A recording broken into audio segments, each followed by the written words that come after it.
Olá! Igualdade de gêneros é o tema da nossa conversa de hoje com a professora doutora Ivenise Santinon. A Ivenise é saltense e há 13 anos é professora da Pontifícia Universidade Católica de Campinas. Bem-vinda, Ivenise, aqui é o programa Lado a Lado. Obrigada pelo convite, fiquei muito contente, nós somos amigas há bastante tempo, já conversamos algumas vezes. Opa!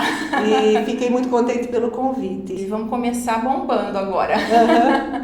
A igualdade de gêneros no Brasil, nós estamos chegando lá ou falta muito ainda, na sua opinião?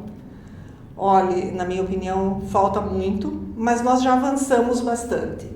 Se pensarmos as últimas décadas, então muitas áreas foram já vistas como áreas de avanço na desigualdade de gênero. Porque o gênero ele é cultural e como cultura ela é estabelecida há séculos. E isso é muito difícil de ser combatido. É uma perspectiva que, para ser combatida, ela tem que ter um trabalho conjunto de muitas áreas.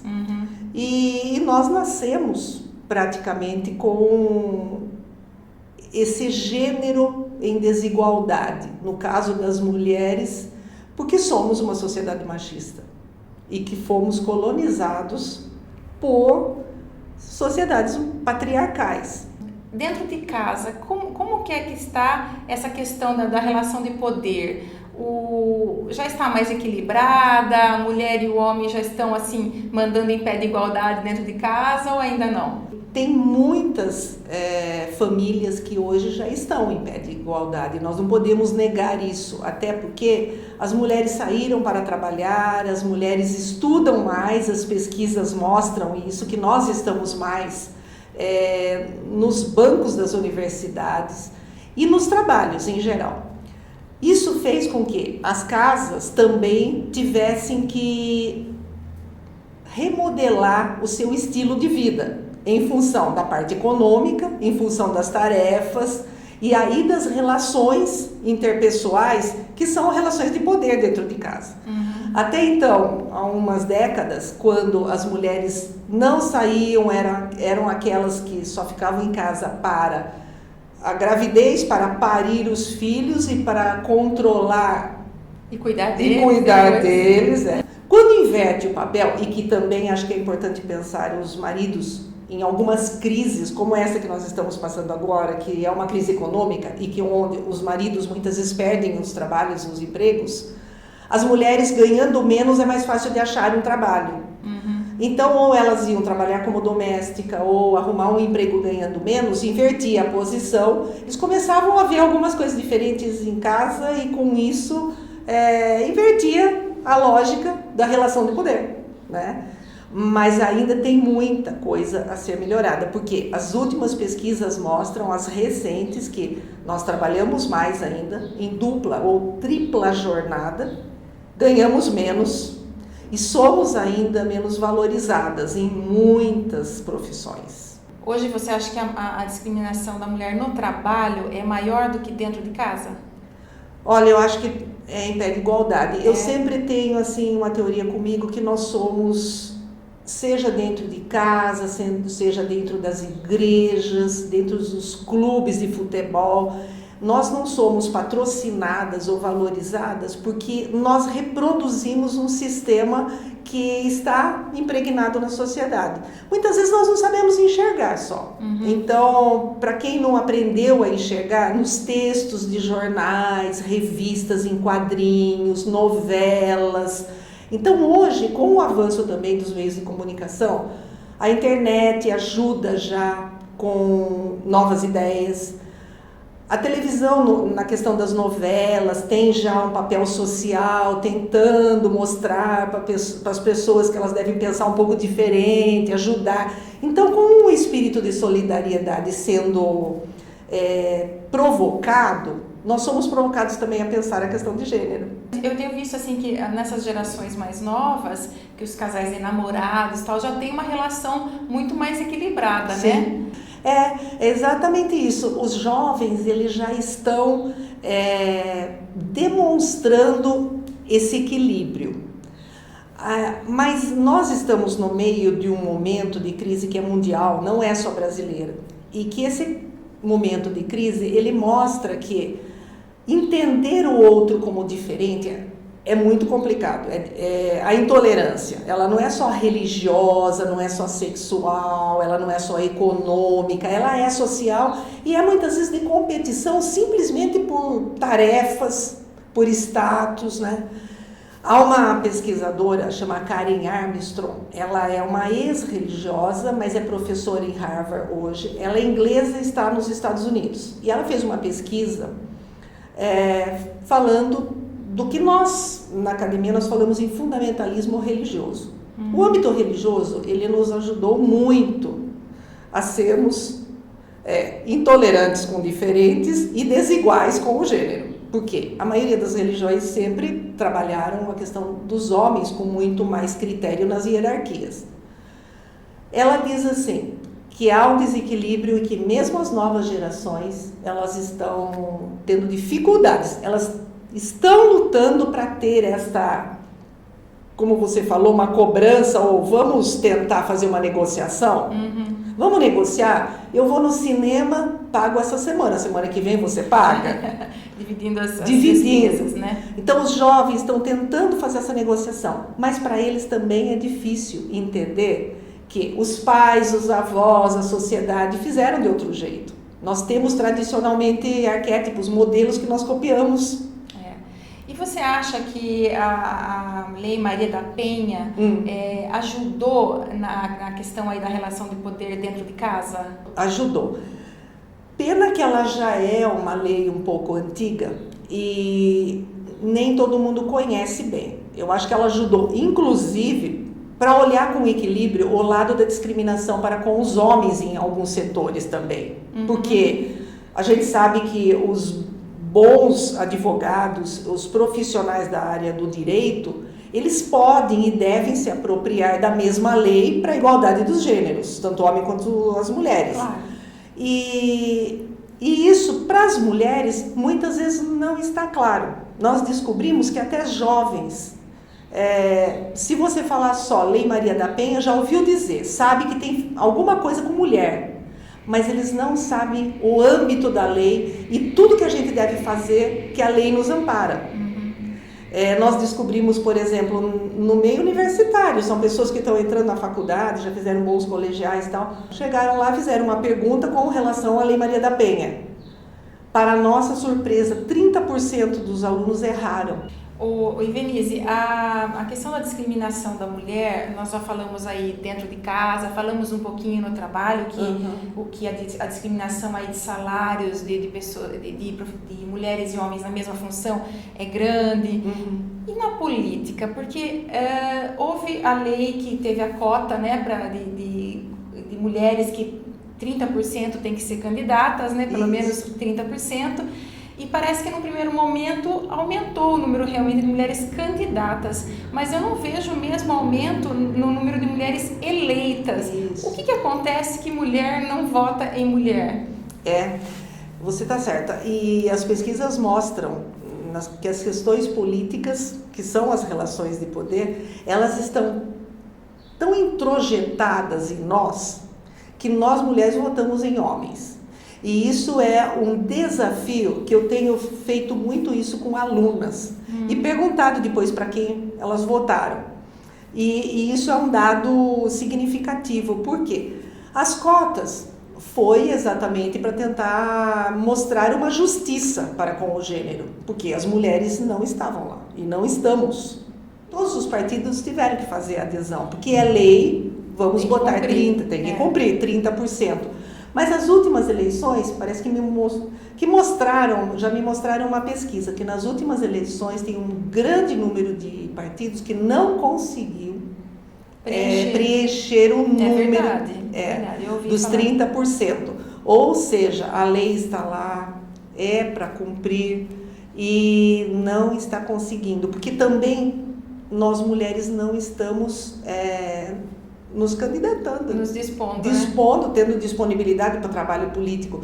Eu já cheguei a pensar na credibilidade, né? Não sei, nós mulheres talvez... Confiamos mais nos homens Isso. que nas mulheres. Há pesquisas que dizem que nós temos uma competição. Que a competição não é sobre o gênero masculino e feminino, sobre o masculino sobre o feminino, mas há uma discussão entre nós conosco mesmos. E então isso é alarmante, né? Porque nós precisaríamos aprender, quem vai nos representar? Quem vai nos representar? E nós não podemos ter medo de mulheres. Não podemos ter medo do ser humano, desde que tenha índole, que tenha ética, né? E independentemente do gênero, nós precisamos ter critérios também, porque podem existir mulheres que não têm bons planos de governo, que não nos representam, não. Então, daí sim. Mas deve existir mulheres capazes, eficazes, com bons planos e que tenham políticas boas e que vão nos representar. Eu acredito que tem. Eu acredito que tem e que tem boas mulheres para a gente votar. Ivenise, você é doutora em Ciências da Religião. Fala um pouco sobre essa questão da igualdade de gêneros nas religiões. Eu, para chegar nesse doutorado, então tive um caminho. Simplificando, como eu escolhi fazer, eu tinha já uma profissão, trabalhei 25 anos numa estatal, todo mundo sabe, sou saltense, trabalhei aqui na região. Eu comecei a enxergar já, trabalhando nessa empresa, quase me aposentando, criando os filhos, tal, trabalhando, tendo a dupla função e trabalhando na igreja, pastoralmente, tá? Ajudando em trabalhos nas paróquias. Começaram a me dar trabalhos que eram na coordenação, um outro era coordenar diocese.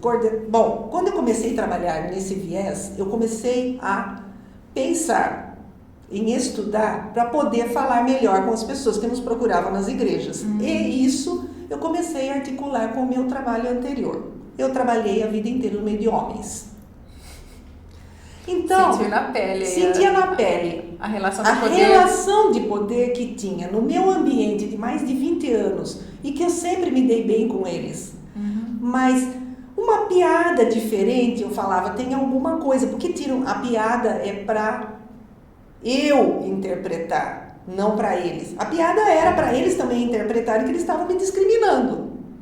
Bom, eu fazia essa relação também com algo que eu via na igreja. E como católica, no caso, eu era coordenadora da área de evangelização, de catequese e tal, eu comecei a ver que a relação de poder dentro da igreja, patriarcal, hierárquica, era a mesma do que eu tinha trabalhado fora. Eu sempre gostei do tema, resolvi fazer a teologia, depois fui fazer a graduação, o mestrado. No mestrado eu não consegui trabalhar a questão de gênero, até porque era muito complicado. No mestrado em São Paulo, que demandava eu ir semanalmente fazer as disciplinas e eu procurar algo que relacionasse com gênero, eu não consegui. Um dos professores, atualmente ele é bispo, e um colega meu de trabalho na PUC São Paulo, ele falou, olha, é muito boa a sua reflexão, ela é moderna e nova, mas nós não vamos ter orientadores para a sua dissertação. Muda de tema. Eu mudei de tema no mestrado. Aí comecei já a dar aula e tal, e à medida que meu campo ia abrindo para novas aulas e novos âmbitos que eram acadêmicos, eu falei, eu vou voltar a pensar no gênero. Aí fiz 4 anos de doutorado e nesses 4 anos eu tive a orientação para eu descobrir aquilo que eu queria pesquisar. Bom, nesse mesmo momento, eu estou resumindo aqui, nesse mesmo momento eu já trabalhava na PUC Campinas, como doutorado em andamento, e trabalhando num projeto que era chamado Projeto Missionário, Sul 1 com Norte 1 do país. Então, semestralmente, nós íamos, alguns professores, dar aulas na Amazônia. Nossa, na Amazônia? Na Amazônia. Eu fui, acho que uns 5 anos na Amazônia. Como eu estava lá, eu falei, nossa, falei com o meu orientador de doutorado. Doutorado tem que ser algo novo, eu quero gênero, eu vou trabalhar as mulheres ribeirinhas de Rondônia, porque tem a ver a Igreja Católica de lá com a Igreja Católica daqui. Eu fui apoiada, o meu orientador falou, beleza, você vai fazer essa tese e nós arrumamos todo o projeto de pesquisa lá. Então eu fiz a pesquisa na Amazônia e o tema foi assim, estudo. As relações de poder nas pastorais do catolicismo romano pós o Concílio Vaticano II. Que nós estamos fazendo 50 anos de Vaticano II agora. Uma análise, o título era esse, tem um subtítulo. Uma análise das relações de gênero a partir dos trabalhos das mulheres ribeirinhas na Amazônia. Eu fiz uma pesquisa de campo de 2 anos com as mulheres ribeirinhas lá. Todo semestre quando eu ia dar aula, eu dava aula lá, fazia as pesquisas de campo, pedia autorização para todo mundo, o arcebispo de lá me autorizou. Nisso, terminei a parte do campo, tinha que escrever. Quando eu fui escrever e voltei para cá para fechar, eu tive que pedir prorrogação, porque estava tendo problema com o tema. O que você vai falar no catolicismo romano sobre gênero? Eu mostrei minhas pesquisas, fui para a banca para ver se eu podia fazer e qualificar. Diante de tantos impasses, foi qualificado o tema e depois de 1 ano e meio fui aprovada, beleza. E isso me propiciou estudar melhor o problema da mulher na igreja, porque nós somos desvalorizadas. Eu hoje tenho um espaço efetivo que conquistei, que vou conquistando aí, mas nós mulheres não somos valorizadas em igreja nenhuma, porque a misoginia ou o sexismo também, que é a questão de uns prevalecerem sobre os outros a partir do sexo, é comum em todas as religiões, todas. Em todas as religiões. Em todas as religiões. Os líderes são homens. E é um problema hierárquico, né? Aí que está a relação de poder, porque nós fomos acostumados com o povo que é subalterno ao padre, ao bispo, ao arcebispo, ao papa. A teologia e a academia, o mundo nosso hoje do pensamento, ele está mais aberto. Nós ganhamos muito espaço. Não sou só eu que falo isso. Nós mulheres hoje damos aula igualmente, como os padres, como os pastores, doutores, em todas as universidades que são chamadas religiosas ou comunitárias. Mas ainda há preconceito. E a desvalorização, ela é clara à medida que nós falamos a mesma coisa. Se trocarmos os professores numa mesma sala de aula, o homem tem mais credibilidade do que a mulher falou. Desconfiam mais do nosso discurso. E como você vê essa questão da igualdade de gêneros agora sob o pontificado do Papa Francisco? Vejo com muita esperança. Eu acredito muito no pontificado dele. Por quê? Ele veio para reestruturar uma igreja que estava com uma falta de credibilidade, principalmente em alguns continentes, entre eles o nosso latino-americano. E em países católicos, como era o México, e que está ainda muito católico, mas o Brasil, que estava perdendo muitos adeptos. Ele veio para reestruturar, e com um papel que eu acho que só ele sabe fazer bem, que é unir o religioso com o político. O Papa Francisco é um teólogo pé no chão, enraizado numa realidade, como ele mesmo disse, de fim de mundo. Quando ele toma posse, que ele fala, eu vim dos confins do mundo. Por quê? A Europa ocidental, ela tem essa visão de gênero patriarcal. Sexista, colonizada por homens, e a igreja hierarquizada com doutrinas feitas por homens. Ele vem e ele começa logo numa das primeiras falas a falar que ele precisava de alguém para assessorá-lo e que podia ser a mulher. Depois ele disse assim, mas precisa ter uma teologia da mulher. Depois, mais para frente, e recentemente, ele mexeu com outro conceito que é ideologia de gênero. E gênero é uma condição social que nós trabalhamos para termos igualdades. Todas as pessoas devem ser tratadas com dignidade, independentemente do sexo, e para isso ela tem que ser tratada como igual. Se houver uma desigualdade, faltou dignidade. O ser humano não é ser humano, ele está sendo tratado como objeto.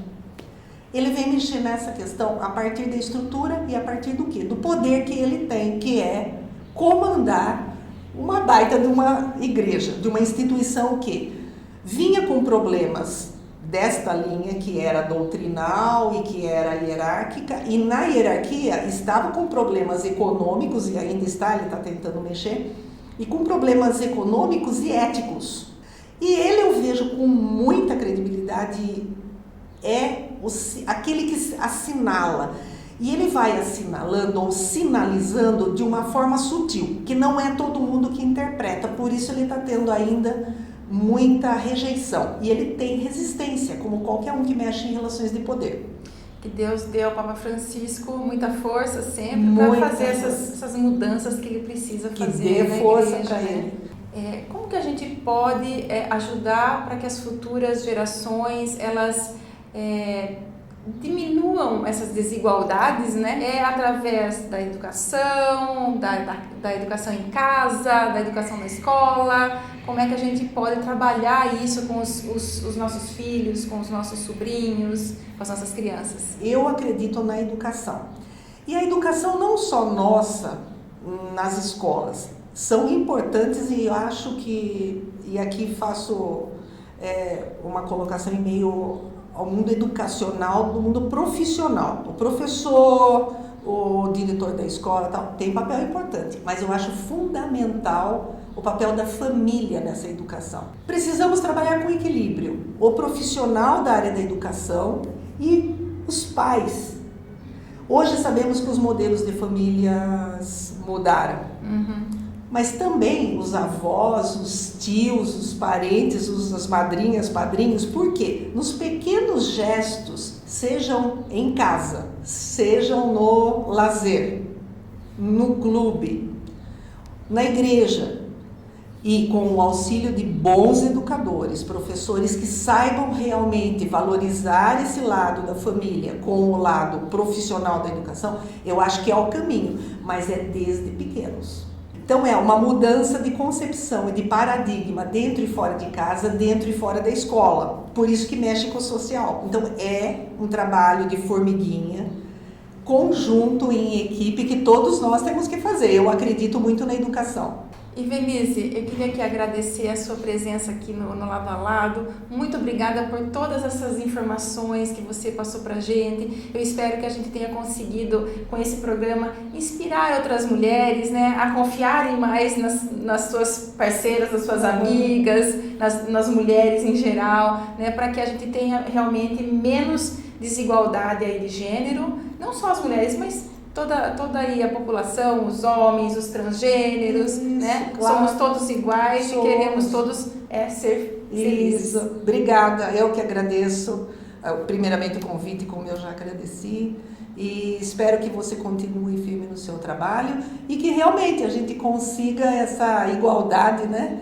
De todas as faces, de todos os âmbitos, e que nós saibamos, homens e mulheres, saibamos ser tolerantes e enfrentar aí os desafios com igualdade, aceitando todo mundo é filho de Deus e temos dignidade do nascer ao morrer.